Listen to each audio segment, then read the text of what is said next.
നമസ്കാരം, എല്ലാവർക്കും സദാൻ മെനുവിലേക്ക് സ്വാഗതം. ഞാൻ നീതു. അപ്പോൾ ഇന്ന് സദാൻ മെനുവിൽ ഞാനൊരു നാടൻ കറിയായിട്ടാണ് വന്നിരിക്കുന്നത്. എല്ലാവർക്കും അറിയാവുന്ന കറിയായിരിക്കും. പരിപ്പ് കറിയാണ്. പരിപ്പിൻ്റെ കൂടെ നമ്മൾ ചെറിയ പച്ചക്കറികളൊക്കെ ഇട്ട് വെക്കാറില്ലേ, അതുപോലെ വെച്ചതാണ്. പരിപ്പും കപ്പക്കയും. കപ്പക്ക എന്ന് പറയുമ്പോൾ പച്ചപ്പപ്പായാണ്. അപ്പോൾ അത് രണ്ട് ചേർന്നിട്ടുള്ള കറിയാണ്.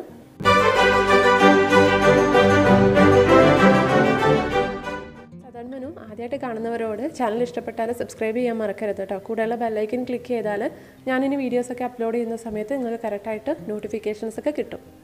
നമുക്ക് റെസിപ്പിയിലോട്ട് പോവാം. അപ്പോൾ നമുക്ക് ഈ പരിപ്പ് കറിയും കപ്പക്ക, അതായത് പച്ചപ്പപ്പായ ഇട്ട് വെച്ചിട്ടുള്ള പരിപ്പ് കറി ഉണ്ടാക്കാൻ ആവശ്യമുള്ള സംഭവങ്ങളാണ് ഇതൊക്കെ. ഞാനിപ്പോൾ ഇവിടെ ഏകദേശം ഒരു അരക്കപ്പ് തോരപ്പരിപ്പ് എടുത്തിട്ടുണ്ട്. ചെറിയൊരു അളവിലാണ് ഞാൻ ഉണ്ടാക്കുന്നത്.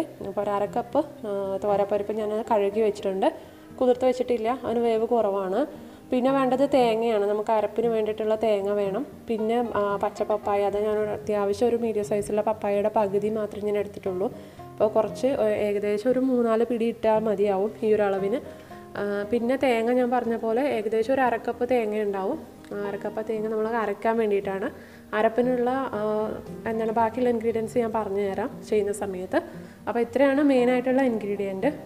അപ്പോൾ നമ്മൾ അരച്ച് ചേർക്കേ വേണ്ടൂ. സാധാരണ പരിപ്പറിയൊക്കെ വെക്കുന്ന പോലെ തന്നെയാണ്. അപ്പോൾ ഞാനത് തേങ്ങ നമ്മൾ ചിരകിയത് ഒരു മിക്സി ജാറിലേക്ക് എടുത്തിട്ടുണ്ട്.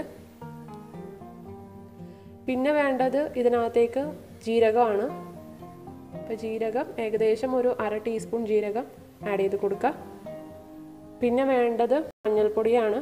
മഞ്ഞൾപ്പൊടി ഏകദേശം ഒരു 1/4 ടീസ്പൂൺ മഞ്ഞൾപ്പൊടി ആഡ് ചെയ്ത് കൊടുക്കാം. പിന്നെ മുളക് പൊടി വേണം.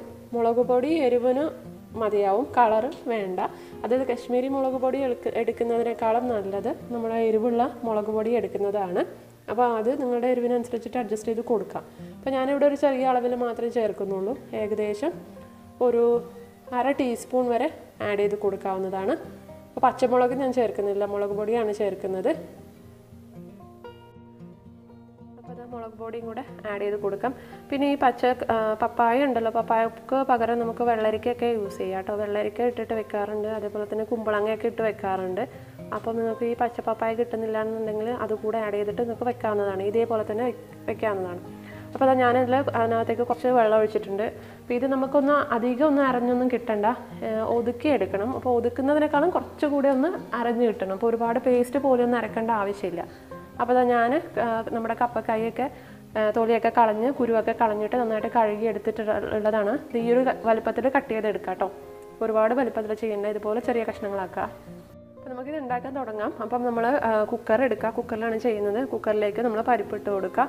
അപ്പോൾ ഞാൻ പരിപ്പ് കുതിർത്തിട്ടില്ല. ഈ പരിപ്പിന് വേവ് കുറവാണ്. അപ്പോൾ നിങ്ങളുടെ കയ്യിലുള്ള തോരപ്പരിപ്പിന് വേവ് അധികമാണെങ്കിൽ ഒന്ന് കുറച്ച് നേരം ഒരു അരമണിക്കൂർ വരെ ഒന്ന് കുതിർത്തിട്ട് ആഡ് ചെയ്ത് കൊടുക്കുക കേട്ടോ. പിന്നെ നമ്മുടെ പരിപ്പ് ആഡ് ചെയ്തതിന് ശേഷം നമ്മൾ കട്ട് ചെയ്ത് വെച്ചിരിക്കുന്ന കപ്പക്കായ കൂടെ ചേർത്ത് കൊടുക്കാം. ഇതിൽ നമ്മൾ ആവശ്യത്തിന് വെള്ളം ഒഴിച്ച് കൊടുക്കണം. അപ്പോൾ ഈ കഷ്ണങ്ങളൊക്കെ ഒന്ന് മുങ്ങി നിൽക്കാൻ ആവശ്യത്തിന് വെള്ളം ആഡ് ചെയ്ത് കൊടുത്താൽ മതിയാവും. അപ്പോൾ ഒരുപാടൊന്നും ലൂസാക്കേണ്ട ആവശ്യമില്ല. അപ്പോൾ ഞാൻ ഏകദേശം ഒരു മീഡിയം ഫ്ലെയിമിൽ 2 വിസിൽ വരുന്ന വരെ ഞാനിത് വേവിച്ചിട്ടുണ്ട്. അപ്പോൾ കഷ്ണങ്ങളും പരിപ്പൊക്കെ വെന്ത് വന്നിട്ടുണ്ട്. അപ്പോൾ ഇതിനകത്തേക്ക് നമ്മൾ ഇനി കുറച്ച് ഉപ്പിട്ട് കൊടുക്കുക. എൻ്റെ കയ്യിൽ കല്ലുപ്പാണ്, കല്ലുപ്പിട്ട് കൊടുത്തിട്ടുണ്ട്. അതേപോലെ തന്നെ നമ്മൾ അരച്ച് വെച്ചിരിക്കുന്ന അരപ്പുണ്ടല്ലോ, നമ്മുടെ തേങ്ങയൊക്കെ ഇട്ട അരപ്പുണ്ടല്ലോ, അതും ഇതിനകത്തേക്ക് ആഡ് ചെയ്ത് കൊടുക്കാം. അപ്പോൾ ഇതിനകത്ത് നമ്മൾ വെള്ളം കുറച്ച് ആഡ് ചെയ്തിട്ടുള്ളൂ. അപ്പോൾ നമുക്ക് ഈ അരച്ചിട്ടുള്ള ജാറിലേക്ക് കുറച്ചുകൂടെ വെള്ളം ഒഴിച്ചിട്ട് നമുക്ക് ഇതിനകത്തേക്ക് ഒഴിച്ചു കൊടുക്കാം. ഉപ്പൊക്കെ ഒന്ന് കറക്റ്റാണോ എന്നൊന്ന് ടേസ്റ്റ് ചെയ്ത് നോക്കുക. അപ്പോൾ നന്നായിട്ട് ഇതിനൊന്ന് മിക്സ് ചെയ്യുക. ഇനി നമ്മളിതൊന്ന് ചെറിയ തീയിലിട്ടിട്ട് ഒന്ന് തിളപ്പിക്കണം. അതായത് ഈ തേങ്ങയുടെ ഒരു പച്ചമണമൊക്കെ ഒന്ന് മാറണം. അപ്പോൾ ഇത് നോക്കിക്കാൻ നമ്മുടെ കറി നന്നായിട്ട് തിളച്ച് വന്നിട്ടുണ്ട്. ഈ തേങ്ങയുടെ പച്ചമണമൊക്കെ ഒന്ന് മാറി വന്നിട്ടുണ്ട്. ഇനി നമ്മൾ ചെയ്യേണ്ടത് എന്താണെന്ന് വെച്ചാൽ ഇതൊന്ന് താളിച്ച് ഒഴിക്കേ വേണ്ടുള്ളൂ. അപ്പോൾ അത് കൺസിസ്റ്റൻസിയൊക്കെ നിങ്ങളുടെ ഇഷ്ടം പോലെ ഒന്ന് അഡ്ജസ്റ്റ് ചെയ്യണം. അപ്പോൾ നമ്മളിനി താളിക്കാൻ വേണ്ടിയിട്ട് അപ്പോൾ പാൻ ചൂടാക്കാം. അതിനകത്തേക്ക് ഏകദേശം ഒരു 2 ടീസ്പൂൺ എണ്ണ ഒഴിച്ചു കൊടുക്കാം. അപ്പോൾ ഞാനിവിടെ എടുത്തിട്ടുള്ളത് വെളിച്ചെണ്ണയാണ്. അപ്പോൾ നാടൻ കറികൾക്കൊക്കെ വെളിച്ചെണ്ണയാണ് നല്ലത്.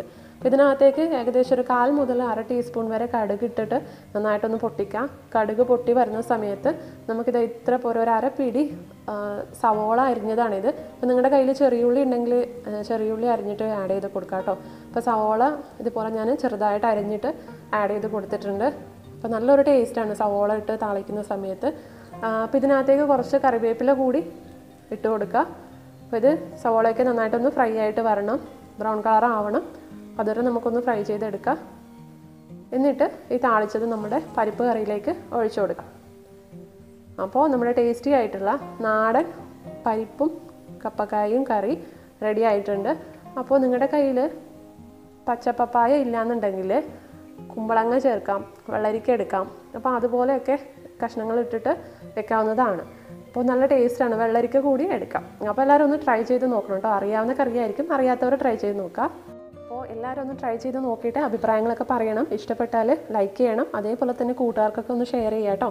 അപ്പോൾ നമുക്ക് അടുത്ത വീഡിയോയിൽ കാണാം. താങ്ക്